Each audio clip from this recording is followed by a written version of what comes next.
Welcome to Deeper Life Family YouTube channel. Please subscribe and get ready to be inspired, transformed and uplifted. Happy viewing. Anytime I travel, I discover that it changes my pattern of life. And if it changes my pattern of life, I miss out on my Bible reading, I miss out on the development of some qualities I need in getting the work done. If I miss out for 1 week, it affects me. And because of that, I regulate my traveling. I space my traveling out. Not only that, when I travel out, before I ever get to where I'm going, I can visualize that this is what those people will try to do, and I will work against that. How do I do that? Last year I went to Ghana. We went to have a crusade. I went with this gospel band, but except any of them is here now, they won't know what I'm going to say now. I lived in a particular apartment, and they lived in other apartments. The reason is this: many of them will find it difficult to see me in Lagos because Deeper Life Church is big and everybody may want to see me. And if I see everybody, the time they want to see me, there will be no time to read Bible or pray. So now that we're not in Lagos and we're in Ghana, they might think, this is opportunity. We can't catch that man in Lagos, now we can catch him in Ghana. But you can't. So they lived somewhere, I lived somewhere. Not only that, I knew that when somebody goes from one country to another like that to go and have a crusade, some of the people that are there just to help you, just to show you that they welcome you and they love you, this one will invite you for dinner, this one will invite you for breakfast, this one will invite you for lunch, this one will invite you for get together, just to show love. They won't know that other people will do it. So before we left, I had written those things down, that I will not go for lunch with anybody. If I want to eat, I will eat where I am. You see, when I eat where I am, I can decide I'm spending 15 minutes on that meal. When you invite me out and I come to your house, when I go for a crusade, I cannot decide I will spend 15 minutes, because the host will first of all like for us to discuss, and what we're discussing will not be spiritual. He will like to make me feel at home. He will not know that thing is not helping me. And he'll be discussing about, Ghana. He'll be telling me about the Ashanti region, about Ga, about Volta, about this, and you must smile to keep social. And then after all that, he will not allow them to bring the food all at a time. He'll say, no, that's not how to treat a guest. He'll bring something, and after you have taken that, you'll talk and talk. Then after that, he'll bring another thing, then you'll talk and talk. After that, you cannot say that, you don't want dessert. They'll think that you are not civilized. So they'll bring dessert. Before you leave that place, you may spend 2 hours. I can't do that when I go for crusade. And when I do it the way I want to do it, the people get offended. And I know it. But I'd rather offend them and keep the anointing. Rather offend them and keep the power. And so when we got to Ghana, our pastor there told me that so and so, very, very important in this city. I said, yes. He has invited you for dinner and said if you don't have chance tonight, tomorrow night will be all right. So I told him to tell him that I appreciate it, I love it very much, but I'm sorry, I won't be able to do that. One, I wanted to wait on the Lord, because it's not Nigeria. In Nigeria, sometimes because of the miracles and testimonies they have heard, when I minister in some places where they have already known about my ministration, it's easier. When you go to a place where they are wondering, what are they doing? Okay, let's go there and see. They are not praying for you. What they are saying is that, let's go there and see. And you are carrying all the burden alone. So if you are going about eating and drinking and eating and drinking, at the end of the whole thing, you'll be surprised.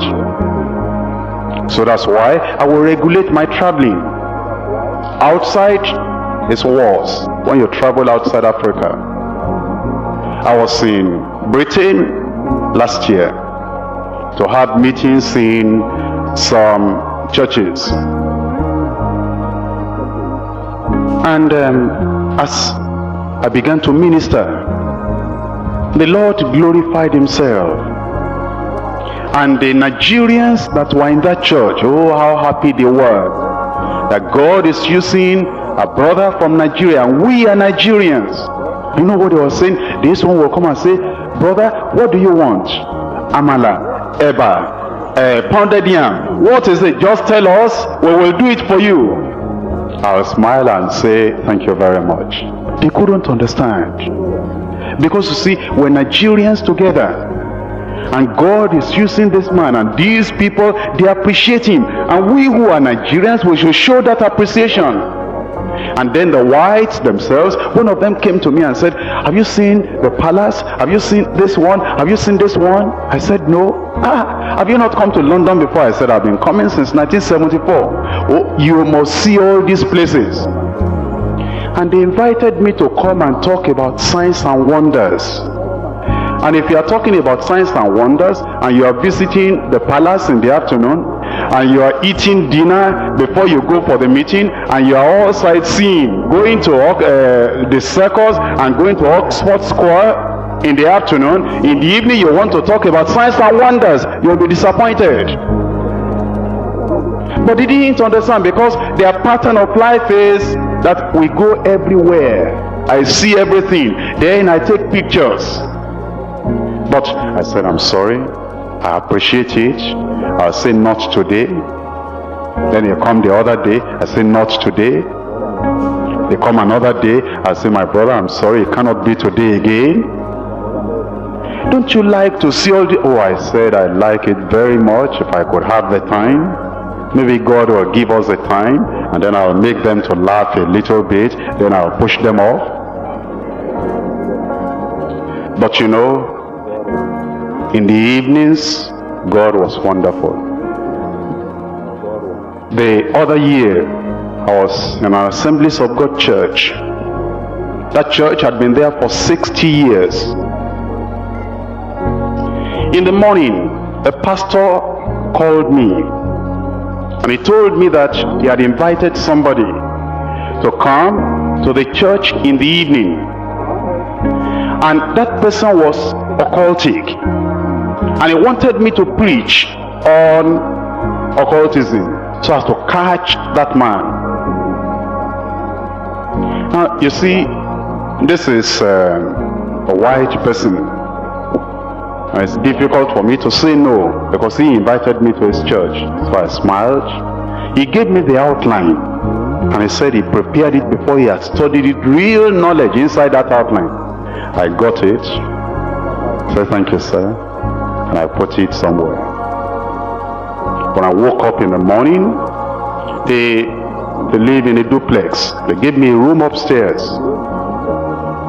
Now, if I go to eat with them downstairs in the morning, I have a problem, because they talk a lot. They like to make you feel at home. So what I will do is that I'll be reading Bible, I'll be praying deliberately. I allow them to finish their breakfast. When they have gone, then if I want to take anything, I go and take it. That way, I could keep my spiritual freshness. So that morning, the Lord himself ministered to me what I was to preach in the evening. And I prepared. As the Lord was talking to me, I was writing everything down fast. Sometimes it's like that. And but he gave me the outline. And I didn't tell him I wasn't going to preach in the outline. All through the day, I didn't come to discuss with him because he came for lunch, but I was still upstairs. And eventually we got there in the evening. We got to his office, and he, discussed with me, grabbed me, embraced me, and prayed, and, said he's still watching for that man, that occultic man. He has not seen him yet, but he knows he's coming. I smiled. And eventually, at the end of the service, what we discovered, the man did not come. If I had used his outline, I would have misfired. But I told you that church had been there for 60 years, from 1926 to 1986. When he came to be the pastor of that church about 5 years ago now, he made some changes. Some of the people did not like the changes he made. He didn't tell me. I knew this later. They didn't like the changes he made, so they went away from the church. 3 families. Then they heard that a Nigerian African person was there that week. Just because of me, they came that night. And I started preaching. In the middle of the message, I looked at them. I said, I'm going to say some things that will embarrass you. I'm sorry for it. And I pointed. I said, you see, you've been in the church before. Then because you don't like what is going on, you left the church. Now that you have come back, don't go away again. Stay where you are. The pastor was shocked. He was afraid that maybe they would think that he has told me. And then I said, and I was just talking. And then when I see that they are becoming uneasy, I'll make them laugh. I'll say something, and then I'll continue again. At the end of that meeting, the pastor himself came forward and he said he needed the anointing, that I should pray for him. And then he told the church, he said, if I, your pastor, if I can tell you that I need prayer and that this man from Nigeria should pray for me, what are you sitting down for? You need anointing. And they started coming. And I was a medical doctor there that had that murmur. And he's been having that problem for a long time. Laid hands on him and prayed for him. The second day he went to his place of work, and the heart murmur had vanished. And when a medical doctor gives testimony like that in London, that's testimony. A couple that had been looking for child for 8 years came that day. I prayed for them. When we came back to Nigeria, I wrote to them, and then they got that letter on a Friday. He got that letter on a Friday, and I said in that letter that you will begin to hear more testimonies of miracles that took place the time I came to your church. On Sunday, this couple came who had been looking for child for 8 years, and I prayed for them during that time. The doctor attested them. They were now confirmed pregnant. When I went back to Britain last year, 1987, I was at the Assemblies of God convention. Pastors, just like we're having now, pastors came together, and I think we must have been up to perhaps 2,000 to 3,000 or more than that. And while I was preaching on miracles, signs and wonders, I gave this testimony that I was in the Assemblies of God church. I mentioned the name of the pastor, and that I prayed for that couple. 8 years they've been looking for child, and that God blessed them, that the woman became pregnant. Then I said, I don't know whether she has now delivered or not. Immediately after the message, one of the pastors in the conference ran to me. He said, I know the couple you are talking about, and I know the pastor, and I know that church. I want to tell you that last month that woman has delivered. But you see, my brothers and sisters, what I'm saying is this: when you travel out like that, it will change your pattern of life if you are not careful. They will feed you until you'll be vomiting. And the bigger stomach, the emptier the head. The heavier the stomach, the less the anointing. That's why when you travel, you need to regulate. And if you're traveling up and down, make sure that your quiet time is still going on, your prayer time is still going on, your fellowship with the Lord is still going on. Otherwise, we will dry up. And if we're not careful, we might even backslide. Thanks for watching this video. Please, don't forget to like, share and comment. God bless you.